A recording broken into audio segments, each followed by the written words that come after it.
எனக்கு தெரிஞ்சு அவர் வள்ளல் அப்படின்னு, அதாவது கடையேழு வள்ளல்களே பாரி ஓரி அந்த மாதிரி இருக்கிறதுல இவரும் ஒருவர் அப்படின்னு பெரியவங்கெல்லாம் சொல்ல கேள்வி.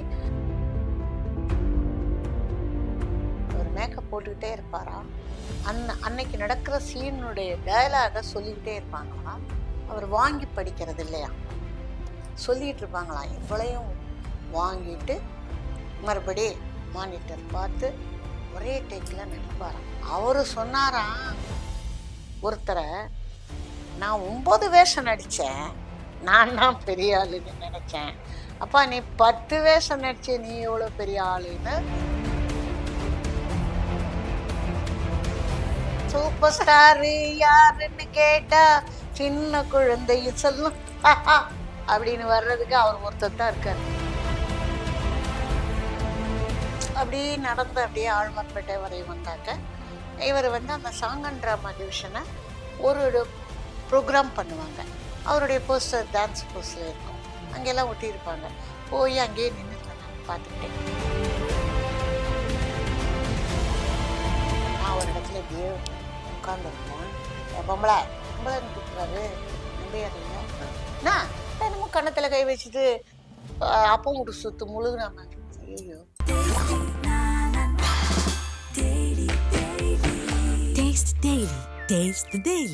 ஸோ இப்போ நான் உங்ககிட்ட சில செக்மெண்ட்ஸ் நிறைய பேரோட நீங்க நடிச்சுட்டு வந்திருக்கீங்க. ஸோ ஒவ்வொருத்தருடைய போட்டோஸ் நான் காட்டுறேன். ஸோ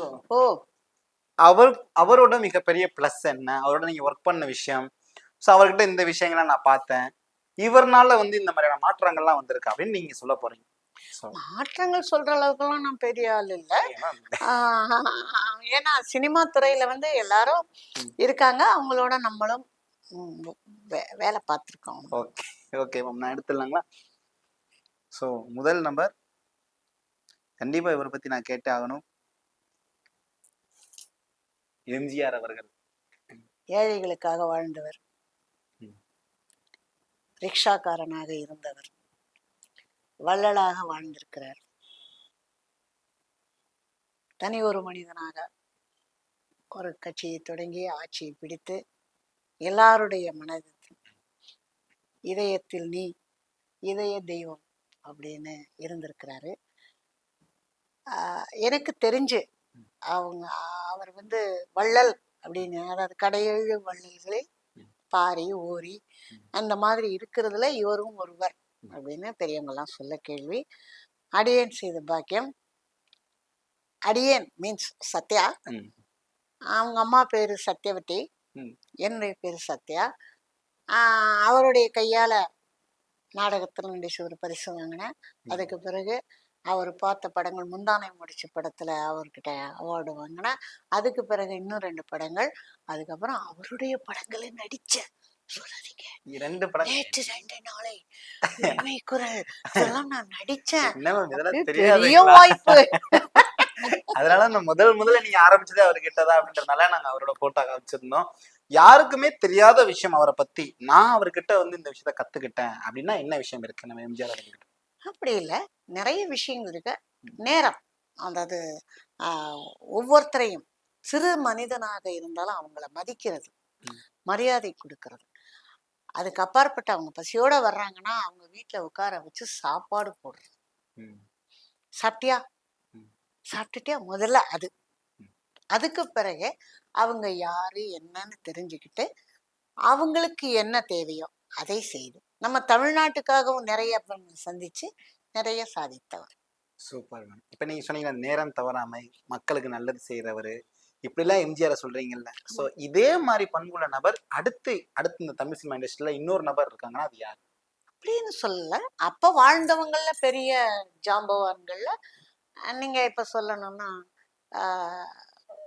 நான் இப்ப கையாட்டி பேசுறேன்,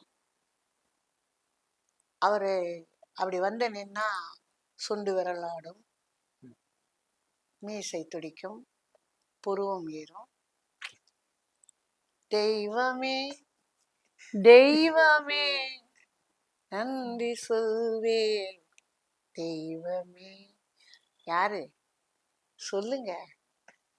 சிவாஜி கணேசன் ஐயா, செவாலி அவர்கள். ம். அவர் வாழ்ந்த காலத்துல நம்மளும் நீங்க சின்ன பிள்ளை, ம். நாங்களும் இருந்திருக்கோம். நீங்க அந்த படமெல்லாம் பாருங்க. கண்டிப்பா. அந்த பாட்டு ஒண்ணு போதும். ம். இந்த ஒரு பாடல்ல ம். அவர் மாடி ஏறி போய் கீழே வந்து நின்னு நடிச்சு, அது மாத்திரம் இல்லாம அற்புதமான விஷயம். ம். அவர் மேக்கப் போட்டுக்கிட்டே இருப்பாராம். அன்னைக்கு நடக்கிற சீனுடைய டயலாக சொல்லிக்கிட்டே இருப்பாங்களாம். அவர் வாங்கி படிக்கிறது இல்லையா, ம்.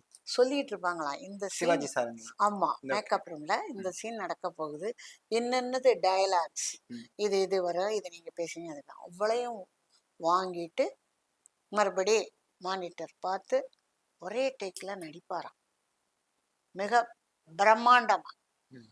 அவரு சொன்னாராம் ஒருத்தரை, நான் 9 வேஷம் நடிச்சேன், ம். நான் தான் பெரிய ஆளுன்னு நினைச்சேன், அப்பா நீ 10 வேஷம் நடிச்ச, நீ எவ்வளவு பெரிய ஆளுன்னு சொன்னாங்களாம். நிறைய விருதுகளை வாங்கினாலும் தன்னடக்கத்தோட பல இடத்துல நடந்துக்கிட்டாரு அப்படின்னு சொல்லுவாங்க. அவரு கூட படிக்காத பண்ணையார் அப்படின்னு ஒரு படம், இன்னொரு படம் துணை, 2 3 4 படம் நடிக்கிறதுக்கு எனக்கும் ஒரு வாய்ப்பு கிடைச்சது. அதாவது என்ன சொல்லுவாங்க, பெரியவங்க வாயில வாழ்த்துறது பெருசுன்னு. அவ்வளோ பெரிய சிவாஜி ஐயா அவங்க, நல்லா இரு, நல்லா நடிக்கிற, அப்படி நடிக்கிறேன், நல்லா நடிக்கிற அப்படின்னு பாராட்டு வாங்கினேன், கிடைச்சது. நான் ஆக்சுவலா அடுத்து அவரை தான் நான் எடுத்து வச்சிருந்தேன். நீங்க அவரே நான் அட்வான்ஸாக சொல்றேன், அவரே பேசிட்டீங்க. பார்த்துக்க அவர்தான் எடுத்து அப்படி வச்சாரு. நின்று. அதாவது ம். அன்னைக்கு வந்து சொல்லுவாங்க, வரி, வட்டி, கிரை, கிஸ்தி, யாரிடம் கேட்கிறாய் வரி, எவரிடம் கேட்கிறாய் கிஸ்தி, எங்களோடு வயலுக்கு வந்தாயா, ஏற்றம் இறைத்தாயா, நாட்டு நட்டாயா, கழனி வாழ் உழவருக்கு கஞ்சி கலையம் சுமந்தாயா, அல்லது அங்கே கொஞ்சி விளையாடும் என் குல பெண்களுக்கு மஞ்சள் அரைத்து கொடுத்தாயா, மானங்கெட்டவனே, யாரை கேட்கிறாய் வரி, எவரை கேட்கிறாய் கிஸ்தி அப்படின்னு. அந்த காலத்துல பள்ளிக்கூட பிள்ளைங்க எல்லாம் பரீட்சைக்கு முன்னாலே இந்த பாடத்தை பாடம் பண்ணி ம். மேடையில பேசி நடிச்சு விருதுகள் வாங்கினாங்களாம். அப்ப நானும் அது அப்படியே கரெக்டா பவியும் ஆயிடுறீங்களா? இல்ல, அப்படி அதையும் நானும் ம். அப்போ அப்போ சொல்லிக்கிட்டு இருப்பேன். ஓகே. சோ அடுத்ததா வந்து நான் இவரை பத்தி கேட்டே ஆகணும். Super star. என்ன கண்ணா நீ யார பத்தி கேட்டுக்கிற, நான் ஒரு தடவை சொன்னா 100 தடவை சொன்ன சூப்பர் ஸ்டார் ரஜினியை பார்த்து அதை போட்டோ காமிச்சு இவர் யாருன்னு கேட்டா என்ன நியாயம்? நல்லவனுக்கு நல்லவன், எங்கேயோ கேட்ட குரல் ஞாபகம் இருக்கா? இருக்கு. ஒரு திறமையான, ம். ஒரு நல்ல நடிகர், ம். நல்ல மனிதர், வேகமானவர். அந்த வேகத்தை நீங்கெல்லாம் கத்துக்கணும் எல்லாருமே. அவ்வளவு வேகம், எதுவா இருந்தாலும் கரெக்டா ம். நாம நடத்தணும், நடத்தி காட்டணும் அப்படிங்கிற எண்ணம் உள்ள நல்ல மனிதர். அவரோட நல்ல நிறைய, இன்னும் கேட்டா நாங்க முதல்ல தேனம் பெற்றிருந்தோம். இப்போ ரஜினி சாரை பார்க்கணும்னு ஒரு எண்ணம் அப்படின்னா பின்னாலதான் பாய்ஸ் கார்டன், ஆமா. அப்படி போனோம்னா இருக்காரு அப்படின்னா எனக்கு சொல்லிடுவாங்க. ஒன்றும் கிடையாது, சும்மா போய் நல்லா இருக்கேன், சாப்பிட்டேன், அங்கே சாப்பிட்டுட்டு வந்துடும். ம். அவ்வளவு நல்லவர். ம். கஷ்டப்பட்டு அவர் முன்னேறி ஒவ்வொரு படங்களையும் உயர்த்தி காமிச்சு விதவிதமான பாத்திரங்களை ஏற்று நடிச்சிருக்கிறாரு. இன்னும் நீங்க வந்து சின்னவங்க கூட சூப்பர் ஸ்டாருன்னு சொல்ற அளவுக்கு தான் இருக்காரு, அதை தக்க வைத்து இருக்கிறார். அப்ப நேர்ல பார்த்தா வேற மாதிரி இருப்பாரு, படத்துல பார்த்தா வேற மாதிரி இருக்காரு. ஆக உங்க சின்ன வயசுலயே அவரை பார்த்து நீங்க அந்த வேகத்தையும் தன்மையும் கத்துக்கணும். கண்டிப்பா. எனக்கு வந்து என்ன ஒரே ஒரு கேள்வி உள்ள ஓடிட்டே இருக்கும். எங்க தாத்தா பாட்டி சூப்பர் ஸ்டார்னு கொண்டாடினாங்க. ஆமா. ஓகே. எங்க அப்பா அம்மாவும் சூப்பர் ஸ்டார்னு கொண்டாடினாங்க. நானும் சூப்பர் ஸ்டார்னு கொண்டாடினேன். இன்னைக்கு என் ஃப்ரெண்டோட பையனும் சூப்பர் ஸ்டார் அப்படின்னு அவனும் அவன் கொண்டாடுறான். சின்ன குழந்தை சூப்பர் ஸ்டாரு யாருன்னு கேட்டா சின்ன குழந்தையும் சொல்லும் அப்படின்னு வர்றதுக்கு அவர் ஒருத்தர் தான் இருக்காரு. எப்படி 4 தலைமுறைகளை வந்து அவர் வந்து சூப்பர் ஸ்டாரா இருக்காரு. அதுதாங்க, அதாவது தன்னம்பிக்கை. தான் எடுத்த அந்த வேலையை வந்து திறம்பட செய்யணும். ஆஹ் தனிப்பட்ட விஷயங்கள் வேற. ஆனா இந்த கலைத்துறையில வந்து அவர் வேகமா வளர்ந்து கஷ்டப்பட்டதை எல்லாம் கொண்டு வந்து அதுக்கு மேல உயர்த்தணும், உயரணும், உயர்ந்த இடத்துல இருக்கிறாருன்னா கடவுள் அவருக்கு அந்த ராகவேந்திரர் அவருக்கு வந்து அருளை கொடுத்திருக்கிற உங்க தாத்தா, பாட்டி, சித்தப்பா, பெரியப்பா, நீங்க இப்ப நாளைக்கு உங்க புள்ள. ஓகே. நாளைக்கு இங்க புள்ள ஓகே, அப்புறம் பாத்துக்கலாம். ஓகே, அடுத்து இவரை கேட்டுட்டா இவரை நான் கேட்காம இருக்கவே முடியாது. சோ இவர்கிட்ட இருந்து இன்னைக்கு சினிமாக்காரங்க அவ்வளவு பேர் வந்து இப்போ இப்போ பார்க்காம இவருடைய படங்கள் பார்க்காம போயிருக்க மாட்டாங்க. சோ அப்படி ஒரு நபர் கமல் சார். அம்மாவும் நீயே, அப்பாவும் நீயே, அன்புடனே ஆதரிக்கும் தெய்வமும் நீயே. இப்படிதான் அவர் வந்தாரு களத்தூர் கண்ணமால. ம். அந்த பாட்டு பாடாதவங்க யாரும் இருக்க மாட்டாங்க. கண்டிப்பா. அதுக்கப்புறம் அவருடைய உண்மையை சொல்லட்டுமா? சொல்லுங்க. யாருக்கிட்டையும் சொல்ல யார்டி நான் கேமரா அமர்த்தி ஆமா யாருக்கிட்டையும் சொல்லிடுவீங்க. சொல்லுங்க. தெனாம்பேட்டில் அவங்க இருக்கும்போது ம். சாங்கன் ட்ராமா டிவிஷன் ஒரு இடம் இருக்கு. ஓகே. ஸோ அவங்க வீட்டுக்கு பக்கத்துல. ம். அதுல இருந்து கொஞ்சம் தூரத்துக்கு போனா எங்க வீடு. ம். இப்ப எனக்கு என்ன வேலை கேட்டிங்கன்னா, ஆஹ் அப்படியே நடந்து அப்படியே ஆழ்வார்பேட்டை வரை வந்தாக்க ம். இவர் வந்து அந்த சாங்கன் ட்ராமா டிவிஷனை ஒரு ப்ரோக்ராம் பண்ணுவாங்க. அவருடைய போஸ்டர் டான்ஸ் போஸ்ட்ல இருக்கும். ம். அங்கெல்லாம் ஒட்டியிருப்பாங்க. போய் அங்கேயே நின்றுடுவேன் நான் பார்த்துக்கிட்டே. ம். சரி எப்படி ஆடுறான் அந்த பையன், எப்படி களத்தூர் கண்ணம்மா, ம். எப்படி போஸு, எப்படி இதெல்லாம் பார்க்கறது. அப்போது சாங்கன் ட்ராமா டிவிஷன்ல ஒரு தரம் அந்த ப்ரோக்ராமை நான் பார்த்தேன். பார்த்துட்டேன். அதுக்கப்புறம் நம்ம வந்து ஒரு ஏதோ ஒரு நாடகங்கள் அது இது நடித்தோம். இப்படி ஒரு நடிகர் இருக்கிறாருங்கிறது அவர் அப்படியே வந்ததுக்கு அப்புறமேல இந்த பசி படத்துல ஏதோ ஒரு ஒரு ரோல் நான் நடிக்கிறது கேட்டா ஆம், அதாவது என்ன சொல்லுவீங்க, அவரை பார்த்தா ம். எல்லாரும் அப்ப என்ன சொல்லுவாங்க, 80 90ல எல்லாம் ஐ லவ் யூ சொல்லுவாங்க. I am not love. நான் வந்து அவரை வந்து பக்தியோட பார்க்குறேன், ம். பாசத்தோட பார்க்குறேன், பரவசத்தோட பார்ப்பேன். எப்படின்னா வியந்து பார்ப்பேன். இவருக்குள்ள ஆஹ், இத்தனை இருக்குது, அதை வெளிக்கொண்டு வர்றது பெரிய விஷயம்.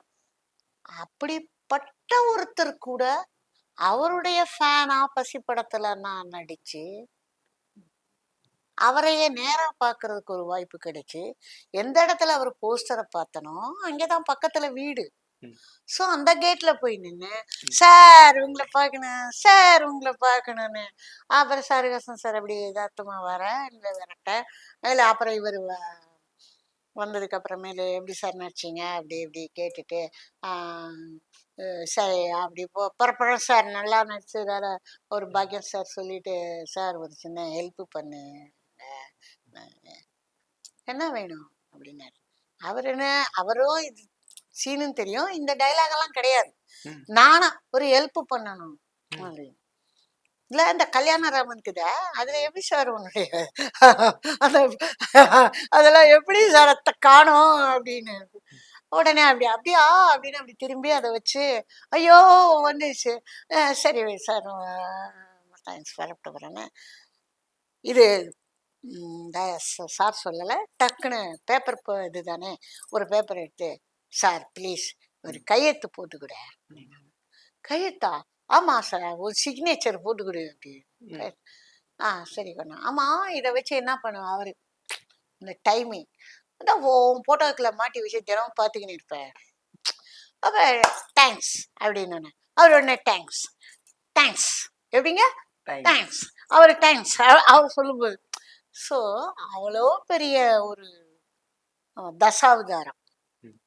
அவர் கூட ஒரு பொடிசு நானும் நடிச்சிருக்கிறேன்ப்பா.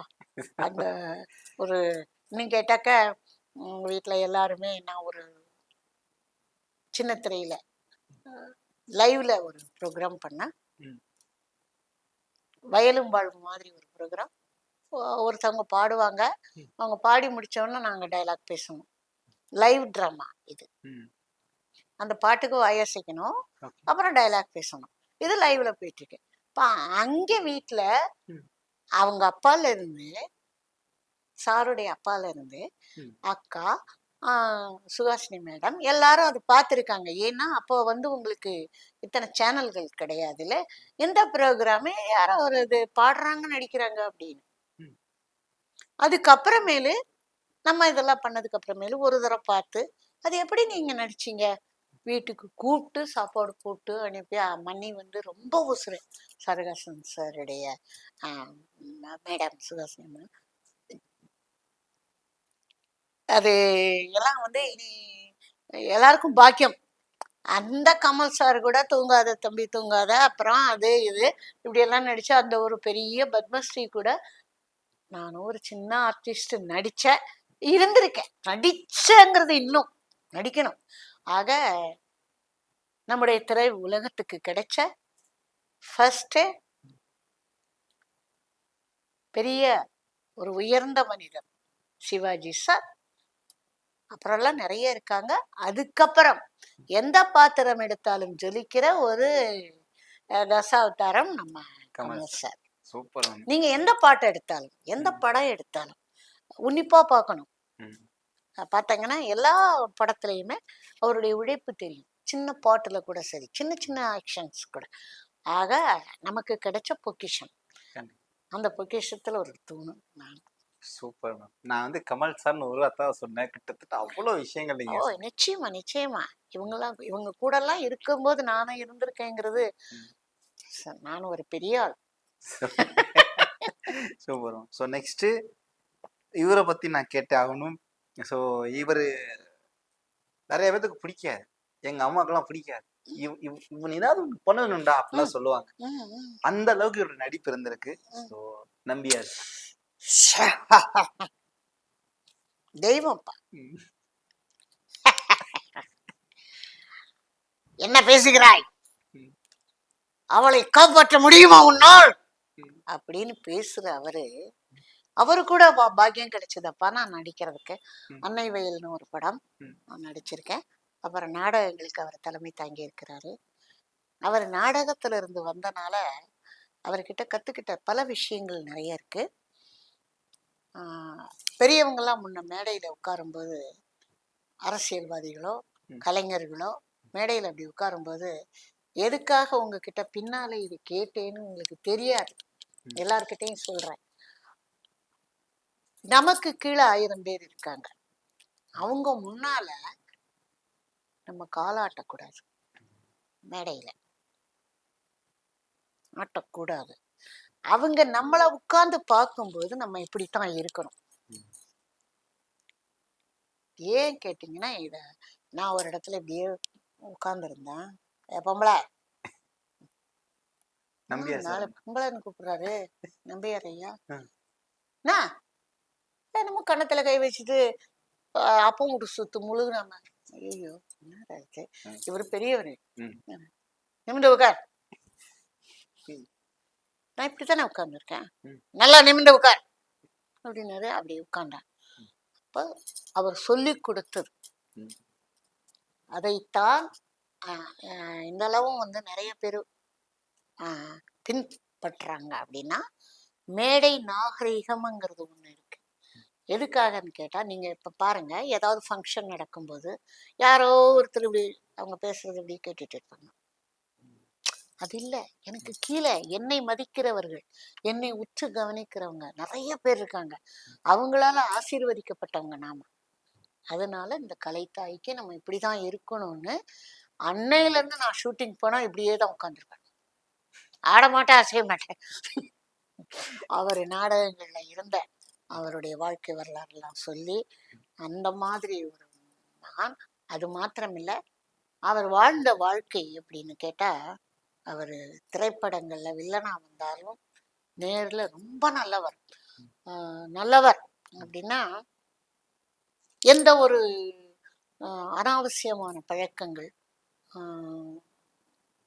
எப்படி சொல்றது, சில பேர் சொல்லுவாங்க அந்த பையன் அப்படி இருக்கான் அந்த பையன் அப்படியெல்லாம் இல்லாம ஒரு நாடக கம்பெனியில இருந்து வளர்ந்து ஒரு நடிகராகி சர்வாதிகாரி அந்த அந்த படத்துல அவர் ஒரு இன்ட்ரொடக்ஷன் ஆகி தன்னை வளர்த்து வில்லன் இவர் தாண்டா அப்படின்னு யாரு பார்த்தாலும் பயப்படுற அளவுக்கு வந்த ஒரு மகானுபாவர் அவரு. அவரு படத்திலையும் அவரு கூடவும் ம்.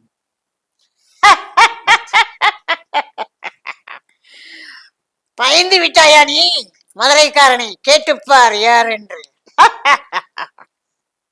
நம்பியாரோட லேடி வெர்ஷன் மாதிரி இருக்கீங்கம்மா அப்படி பாக்குறப்ப. பாத்தீங்களா, அவர்கிட்ட இந்த பிக்கப் பண்ணதுதான் நம்ம நடிப்பு தானே. கண்டிப்பா. ஆனா நீங்க ஒண்ணு கத்துக்கணும். ம். இனிமே மேடையில உட்காரும்போது ஞாபகம் வரும். ம். அப்ப இப்படி நேரா அப்படி உட்கார்ந்து. நேரா அப்படி உட்கார்ந்துக்கணும். ஏன்னா ஓகே. நம்மை மதிப்பவர்கள் கீழே இருக்காங்க. ம். அவங்களாலதான் உயர்ந்திருக்கோம். உங்களுக்கு சொல்லல, எல்லாருக்குமே. Sure. ஒரு ஆசிரியர் இருந்தா நம்ம எப்படி உட்காருவோம்? அது இப்படி உட்கார்ந்து. அந்த தன்மை கை கட்ட வேண்டாம். ம். நம்ம வந்து நம்மை ம். நம்ம இப்படிதான் இருக்கணும், சோர்ந்து போயிடக்கூடாது அப்படிங்கிறத கொண்டு வந்தவர். அதுக்கப்புறம் அந்த கால் தெரியக்கூடாது, அதைத்தான் புரட்சி தலைவர் அவங்க கடைபிடித்தார்களாம் கடைசி வரையும். ம். இவர் சொல்லி ஓகே. அவங்க 2 பேரும் நாடக கம்பெனில இருந்தவங்க அப்படின்னு சொன்னாங்கப்பா, அவரே சொன்னது. சூப்பர். ஓகே. ஆக உங்களுக்கு இப்ப பயம் வரக்கூடாது. ம். இனிமே அவரை பார்த்தா உங்களுக்கு ஆசை வரணும். கண்டிப்பா. ஆசை வரணும், அம்மா கிட்ட சொல்லுங்க. கண்டிப்பா. இல்ல சின்ன வயசுலலாம் எங்க அம்மா டிவி பாக்குறப்பலாம் இவனை ஆமா, விடக்கூடாது இல்ல, ஆமா, இவனை ஏதாவது ஒண்ணு ஆமா, பண்ணுங்க, ஆமா, என் தலைவனை என்ன பண்ண ஆமா, அப்படின்னு ஆமா, ஆமா. ஆனா அதுதான். அப்படி உள் அதாவது உள்ள போயிடுவாங்க. ம். தலைவரை ஹீரோ ஹீரோயின்னா அந்த கதைக்குள்ள போயிடுவாங்க ம். அப்போல்லாம்.